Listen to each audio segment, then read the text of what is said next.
Good day, friends. Malloy here. Today I am the privilege of interviewing Jillian Beane, who is the author of the Ellemental series. I am so excited to be able to chat with her and really dig behind the scenes of all of her work. She is a brand new author to the scene. She's only been published for a little bit, so I'm really looking forward to chatting with her.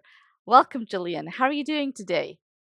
I'm doing fine. How are you? I am fantastic. Can you tell me a little bit about just yourself and your journey? I am a self-proclaimed jack of all trades, master of none. I have a very diverse work history, but most recently, I have tried my hat at being an author.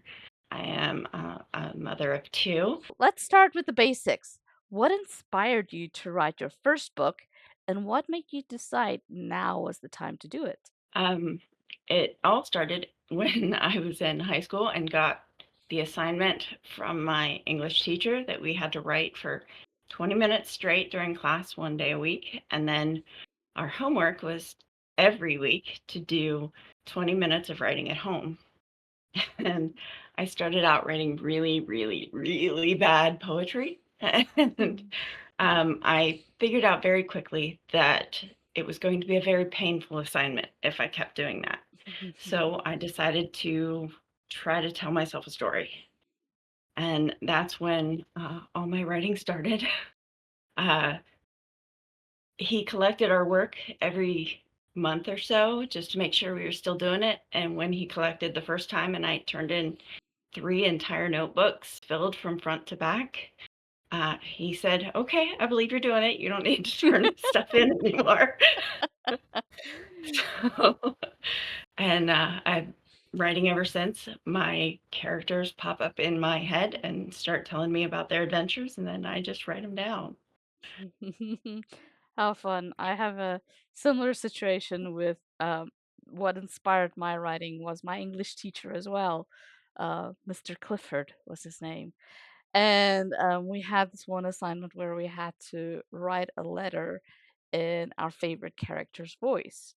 And I wrote it, and I turned it in, and he looked at me as like, Maloa, you're gonna be an author one day. I can already tell. And that's just stayed with me like forever. Because my stories have always popped in my head since I was 3 years old, but that's a whole nother story. But yeah, English teachers are great. They really inspire us. So for readers meeting you for the first time, how would you best describe the kind of stories you write? My current series is an action adventure fantasy with a slow burn romance subplot to it. Um, in general, they tend to have the found family trope in Mhm. them.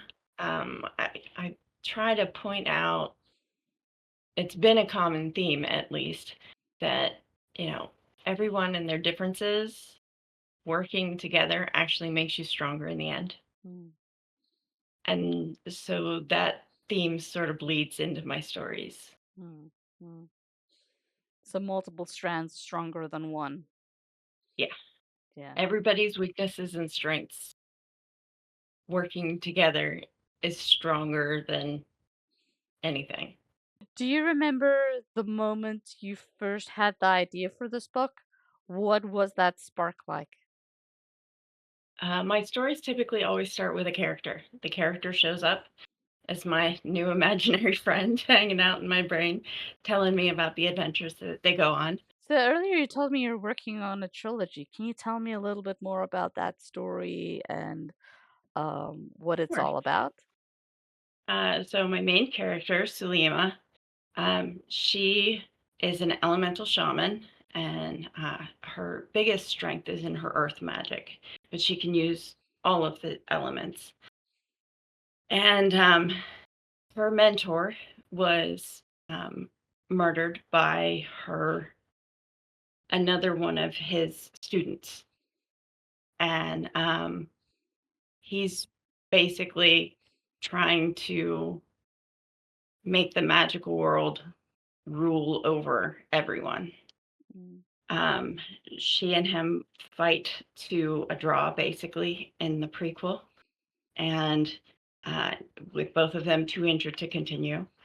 And that's where book one picks up. She has gone and left her home and found a place out in the middle of nowhere in the mountains that happens to have a werewolf pack nearby. Mm. And she meets up with the werewolf pack, and her and the alpha um, have to go on an epic quest to get one last ingredient that she needs in order to use a spell to counteract um, Diran, the big bad in the story. He has been gathering stealing power from other shaman, and she needs this ingredient to level the playing field. She has a best friend that is a dragon shifter, and throughout the book and throughout the trilogy in general, they gather more and more found family from all different walks of life, all different types of magical backgrounds, uh, in order to um, come out on top in the end. Fantastic. Without giving too many spoilers away, correct? Right. So I think the fact that your characters kind of speak to you and really inspire you is why they seem to me at least to be feel so real. So give me an example of how they come to life for you. For me, they are my little imaginary friends that tend to show up and take me on their incredible adventures with them. um, they pop into my head almost as fully formed characters, and I just have to discover their secrets as Hmm. I'm working and writing. Mm. Do Uh, you find yourself talking to them throughout the day? when I'm working, yeah. Um, I have gotten out of the habit. It used to be constant, Yeah. but with so much else going on with kids and everything now, it does take a little bit of a back seat. They tend to be quiet unless I'm working I know that feeling. The first time I or saw, trying to sleep. One yeah, of for me, it was always like when I'm taking a shower. Like they'll just be like bombarding me with ideas. I'm like, wait, stop. This is I can't write it down right I now. can't I got write it down. nothing to Thank you. write with. Exactly. So like, oh, but yeah, yeah. No, I totally get that. So what's one thing that you hope your readers will take away after finishing your books? I try to write so that they're fun and lighthearted, even with the heavier themes that tend to run through the battle of good and evil and all that. Just as a I hope they take away a moment of peace away from the craziness of the current Mm, world. Just be able to go into a fantastical world and just go along for the ride. mm, yeah. So writing a book, as you know, is no small feat. So what has been the hardest part for you, and what brought you the most joy? What is probably the hardest part is doing stuff like this. Mm, Having to put myself out there and talk to people, you get behind the computer screen and you do what you're supposed to do and you're in your own little bubble and then all of a mhm, sudden you're kind of thrown out there with everybody. So that seems to be the biggest part outside of my comfort zone mm. is doing stuff like this.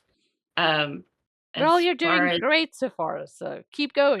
I appreciate that. As far as what brings the most joy, just being able to go on these incredible adventures Mm, because I'm going on the adventures with my characters. mhm, They're taking me with them, mhm, and I get to see all this fantastical stuff. When I'm writing, I see it like a movie in my mhm, head. And mhm, so that's the way it is as I'm writing it. I'm mhm. finding out right along with the reader what's happening. So does that mean you're more of a pantser than a plotter? Absolutely. I write completely linearly, I start at the beginning and I finish at the end. I can't skip around because once I write it down, it's kind of gone from my head. And I'll go back and read it, an old chapter and go, that kind of works. I don't remember writing that. And Mhm.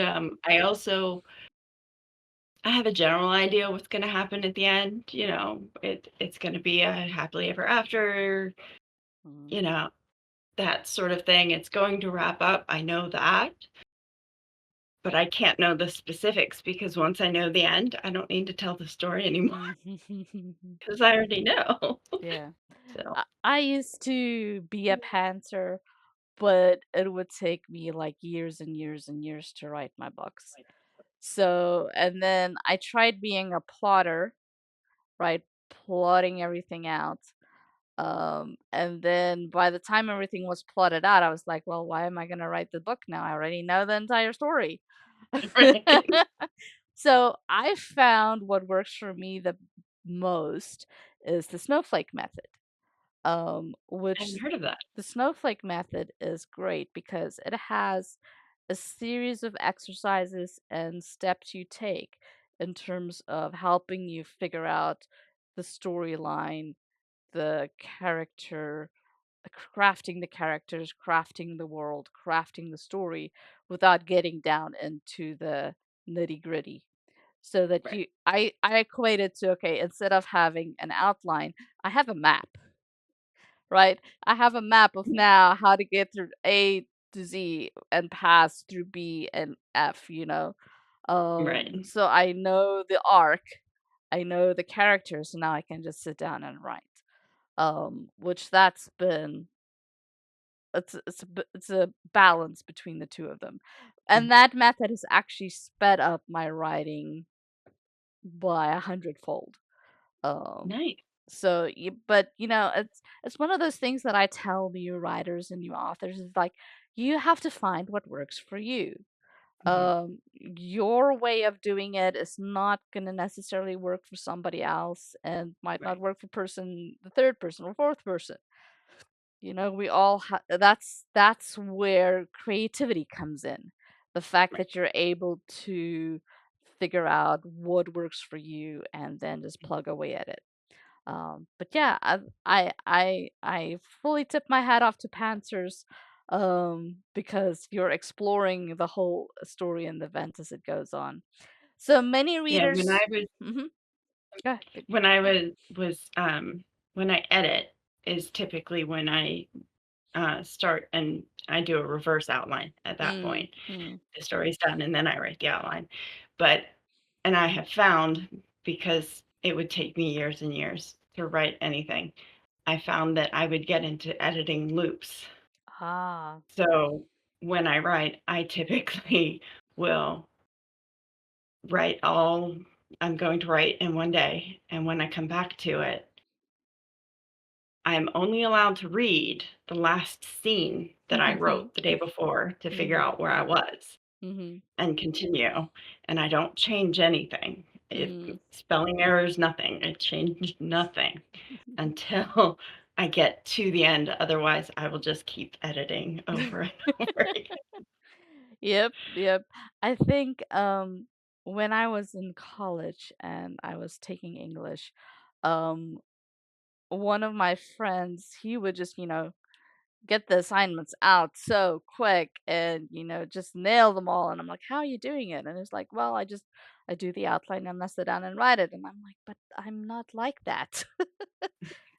And he was always complaining as to why, so we had to do a team project, and he was always complaining, "Why is it taking you so long to do this assignment?"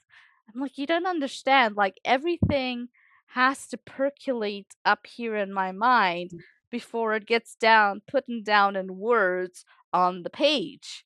Like Right. I need to know like what I'm gonna say before I say it."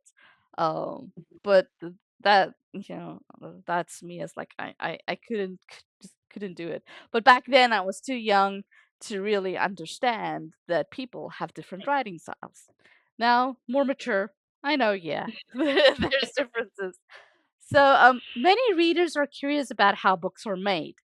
Can you share a little bit of behind the scene glimpse of your writing process, maybe your daily routine or anything like that? Sure. Um, with my kids, it is much easier for me to get time to write when they're at school.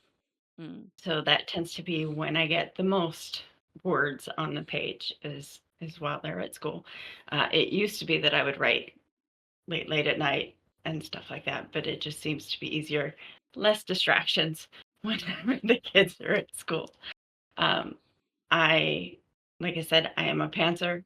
I write from start to finish, and I figure out the story exactly the same way the reader does. I go through it, and when my characters get mad and stop cooperating because I made them do something maybe they wouldn't have normally done or whatever, I will throw something at them to see what they do with it in order to be able to keep moving in the story. Mm. So, okay, you didn't like that. Here, have a minotaur. What are you going to do with him? Like, Yeah, throwing our characters in the deep end is really good. Last year I was busy writing a book and I was driving my sister to the airport and I had been struggling with this one character for like days. I just didn't know what to do with him anymore. And so as we were driving, it just all suddenly dawned on me, dang it, I have to kill this character. oops, And sorry. I turned to my sister, I'm like, "Hey, you know the story that you just read? Yeah, I think I gotta kill this character." She's like, "No, you can't kill him. He's my favorite." So I'm like, "Oh, you know, something has to happen Sometimes. to to move the story along." Um, and so, but yeah, so it's kind of interesting when those light bulb moments happen. Mhm, You've probably experienced it as well, that's like, "Oh, okay, now it makes sense." mhm. So, so you say you work when your kids go home, go to school. So how many hours? 4 hours, 6 hours? It depends on the day. I Okay. try to do business authory stuff first thing in the Mhm. morning as I'm getting the kids ready so that I can get up and do whatever I need to do to help them Mhm. in between. So I'm not Yeah. totally immersed in my story yet. Mhm. And then once I get home from taking them to school, I try and sit down. I open up the writing program, and um, some days I will write until after they're home. And other days it's a few hours. It just depends on how much the characters are talking to me that day. Nice. And it might be I worked on it for 6 hours and I got 500 words, and it might be that I worked Mm. on it for 3 and I got 2,000 words. Mm. It just depends on how the characters are cooperating that day. Yeah. Yeah.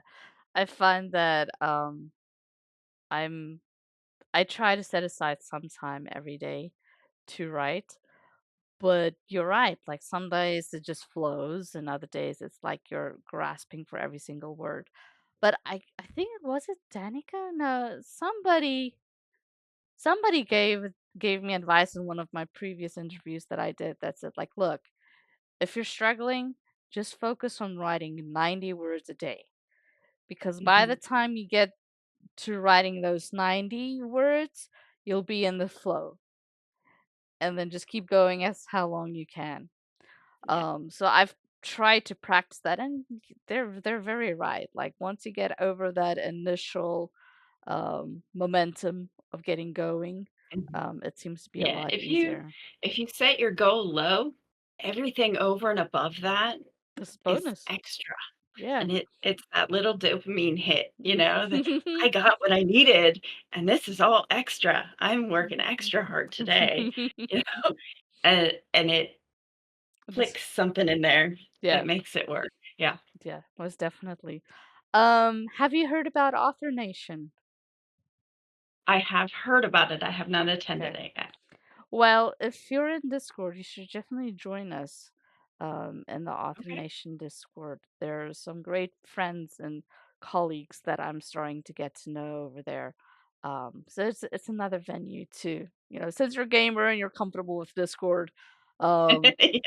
not everybody is. So I thought I can send you a link to their Discord if you would Yes, like. please, definitely. Um, I'm on there pretty much every day asking questions or, you know, replying to questions and so forth. But yeah.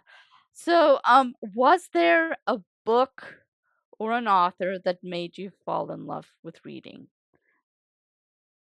Um, when I was in school, I didn't read a whole lot. Mhm. It was, they were always telling you what to read. And I have to enjoy what it is I'm reading. Don't make me read Mhm. something that was written 300 years ago. Mhm. Just didn't appeal to me.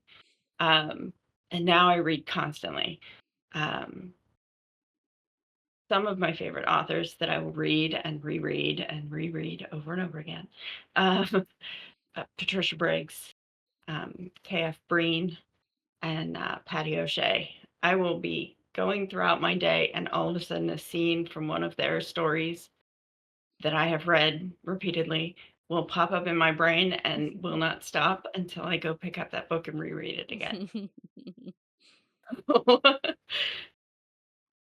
Great. they, my, what I will consider my biggest achievement is if at any point in time anybody who has read something of mine comes up and says that something that I have written resonated with them the way that any one of those authors has resonated with me over the years. Mhm. Yeah.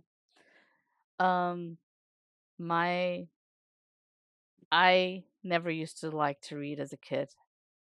Um, but my problem was is that I was when I was a kid, I spoke Afrikaans, and I never liked any of the Afrikaans kids books.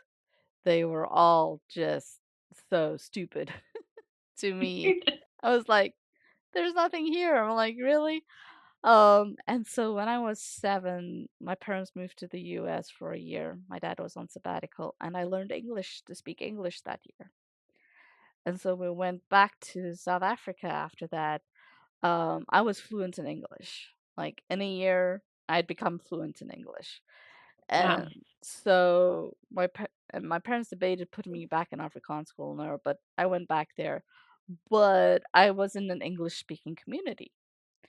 Um, so the first real author that I gravitated towards was an author by the name of Desmond Bagley. And he was an adventure spy story kind of author. And what I loved the most about it was being able, and he would like take a specific place in the world and write a whole story around adventure story in that location in the world. Um, interesting. and so he had this whole series of different places in Africa and Europe and so forth. And so I just loved it because I got to travel all over the world by reading his books. And so that was my inspiration. And I think that's why I gravitate towards writing fantasy, is because Mhm, in fantasy, I can create, worlds that people can enjoy.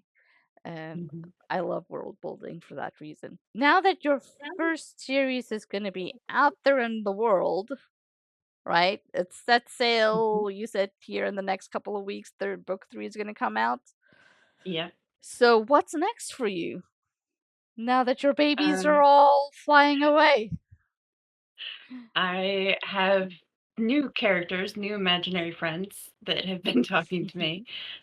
So I started a new work in progress. Probably aging myself here, but